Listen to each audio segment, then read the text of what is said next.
আসসালামু আলাইকুম, welcome to my channel. আমার আজকের রেসিপি থাই স্যুপ। এমন কম লোকই আছে যারা থাই স্যুপ পছন্দ করে না। এই থাই স্যুপ আমরা যদি রেস্টুরেন্টের মতো পারফেক্টভাবে নিজেরাই তৈরি করতে পারি, তাহলে কিন্তু রেস্টুরেন্টে না গিয়ে ঘরে বসেই ইচ্ছে করলেই থাই স্যুপের স্বাদ নিতে পারি। আর যে কোনো খাবারে কিন্তু পারফেক্ট রেসিপি জেনে ঘরে তৈরি করতে পারলে রেস্টুরেন্টের যে স্বাদে ও গুণের দিক থেকে অনেক বেশি ভালো হয়ে থাকে। আজ আমি আপনাদের সাথে শেয়ার করব কিভাবে খুব সহজে ঘরে বসেই রেস্টুরেন্টের মতো পারফেক্ট থাই স্যুপ তৈরি করতে পারবেন। তাহলে চলুন দেখে নিই এই থাই স্যুপ আমি কিভাবে তৈরি করেছি। আর তৈরি করতে করতেই দেখিয়ে দিচ্ছি এই থাই স্যুপের জন্য আমার কি কি লাগছে। আর ইনগ্রিডিয়েন্টসের পাশাপাশি কিন্তু থাই স্যুপ তৈরির প্রত্যেকটা স্টেপ খুব ভালোভাবে জানা খুবই জরুরি। তার জন্য ভিডিওটা শেষ পর্যন্ত অবশ্যই খুব ভালোভাবে ফলো করবেন। আর স্যুপ রান্না করার আগে আমার যেটা করতে হবে সেটা হচ্ছে স্যুপের সব ইনগ্রিডিয়েন্টসগুলো আগের থেকে একটু গুছিয়ে নিতে হবে। তার জন্য আমি প্রথমে যেটা করছি, একটা মিক্সিং বোলে নিয়ে নিয়েছি 1 কাপ পরিমাণ মুরগির মাংস। আমি বুকের অংশের মাংসটা নিয়েছি আর নিয়েছি 8 থেকে 10টা চিংড়ি মাছ।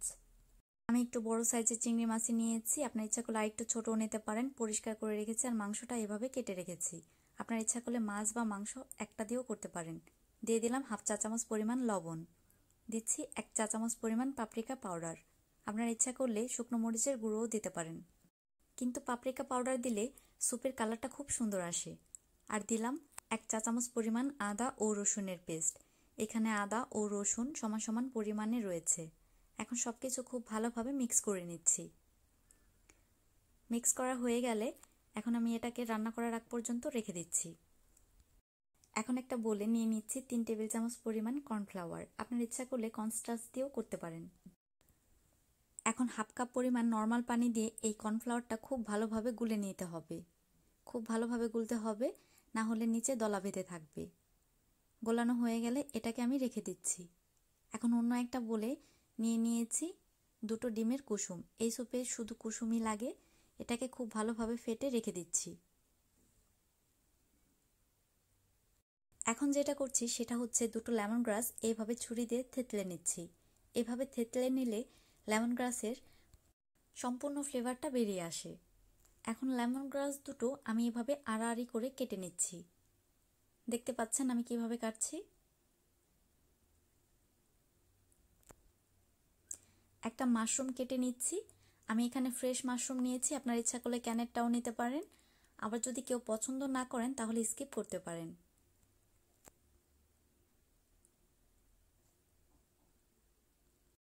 লাগছে লেবুর খোসা। লেবুর খোসাটা এমনভাবে ছিলবেন যাতে সাদা অংশটা না থাকে। সাদা অংশ থাকলে তিতে হয়ে যায়। আমি 2টো টুকরো নিচ্ছি। এখন যেটা করব সেটা হচ্ছে, আমি যেই পাত্রে স্যুপ রান্না করব সেই পাত্রে দিয়ে দিচ্ছি 2 কাপ পরিমাণ পানি ও 2 কাপ পরিমাণ চিকেন স্টক। এই চিকেন স্টকটা আমি ঘরেই তৈরি করেছি। পারফেক্ট একটা চিকেন স্টকের রেসিপি আমার চ্যানেলে দেওয়া আছে, আপনারা চাইলে দেখে নিতে পারেন। যাদের কাছে চিকেন স্টক না থাকছে তারা শুধু পানি দিয়েও করতে পারেন। দিয়ে দিলাম 1 টেবিল চামচ পরিমাণ চিনি। দিচ্ছি 3 টেবিল চামচ পরিমাণ হট সস ও 3 টেবিল চামচ পরিমাণ টমেটো কেচাপ। দিচ্ছি কয়েক টুকরো আদা। আমি নর্মাল আদা দিচ্ছি, থাই স্যুপে যদিও থাই আদাই যায়। দিচ্ছি লেবুর খোসা। দিয়ে দিচ্ছি কেটে রাখা লেমন গ্রাস। দিচ্ছি 1 চা চামচ পরিমাণ সয়া সস। দিচ্ছি গুলে রাখা ডিমের কুসুম। এখন মিশ্রণটা খুব ভালোভাবে একটু গুলে নিতে হবে। এখন আমি চুলায় একটা প্যান গরম করে নিয়েছি। দিয়ে দিয়েছি 1.5 টেবিল চামচ পরিমাণ সয়াবিন তেল ও 1 টেবিল চামচ পরিমাণ বাটার। আপনার ইচ্ছা করলে শুধু সয়াবিন তেল দিয়েও করতে পারেন। গরম হয়ে গেলে দিয়ে দিলাম মাশরুম। এই মাশরুমটা আমি সামান্য সতে করে নেব। খুব বেশি একটা কিন্তু ভাজা যাবে না। আমার সতে করা হয়ে গেছে, এখন তুলে রেখেছি।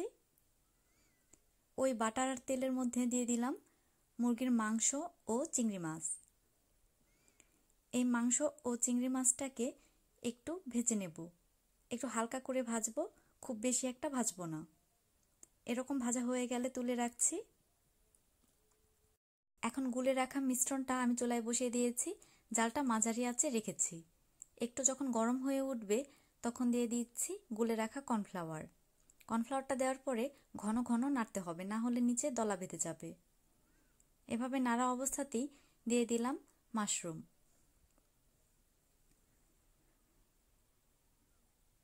দিচ্ছি হাফ চা চামচ পরিমাণ লবণ, লবণটা অবশ্যই আপনাদের স্বাদ মতো। দিয়ে দিচ্ছি ভেজে রাখা মাংস। এভাবে নাড়ার উপরেই রাখতে হবে, কিছুতেই কিন্তু নাড়াটা থামানো যাবে না। এর মধ্যে দিয়ে দিলাম 2 টেবিল চামচ পরিমাণ লেবুর রস। দিচ্ছি 4টা কাঁচামরিচ, কাঁচামরিচগুলো কিন্তু সম্পূর্ণ চিড়ে দিয়েছি। এভাবে নাড়তে নাড়তে কিছুক্ষণের মধ্যেই দেখতে পাচ্ছি বলক উঠে গেছে। এখন চুলার আঁচটা আমি লোতে নিয়ে আসব। এভাবে নাড়তে নাড়তে যখন দেখতে পাবো ঘনত্বটা প্রায় পছন্দ অনুযায়ী হয়ে গেছে, তখন আমি দিয়ে দিলাম খুব সামান্য ফুড কালার। সামান্য ফুড কালার দিলে স্যুপের কালারটা খুব সুন্দর আসে, কিন্তু এটা একদমই অপশনাল। কিছুক্ষণের মধ্যেই দেখতে পাচ্ছি কালারটা খুব সুন্দর হয়ে গেছে আর ঘনত্বটাও পছন্দ অনুযায়ী হয়ে গেছে। আর আপনারা যদি ঘনত্ব কম বেশি করতে চান সেই ক্ষেত্রে কর্নফ্লাওয়ারটা কমিয়ে বাড়িয়ে নিয়ে নেবেন। আমার ঘনত্ব পছন্দ অনুযায়ী হয়ে গেছে আর মাংস চিংড়ি মাছটাও সেদ্ধ হয়ে গেছে। এখন সার্ভ করার জন্য একদম রেডি। সবাই বাসায় একবার হলেও ট্রাই করবেন। আমার মনে হয় এই রেসিপিটা ফলো করে বাসায় একবার ট্রাই করলে থাই স্যুপের জন্য রেস্টুরেন্টে যাওয়াই ছেড়ে দেবেন। আমার রেসিপিটা যদি ভালো লেগে থাকে, এরকম আরও মজার সব রেসিপিগুলোর জন্য আমার চ্যানেলটাকে অবশ্যই সাবস্ক্রাইব করে রাখবেন আর নতুন রেসিপিগুলোর জন্য পাশে থাকা বেল আইকন প্রেস করে দেবেন। সবাইকে অনেক ধন্যবাদ।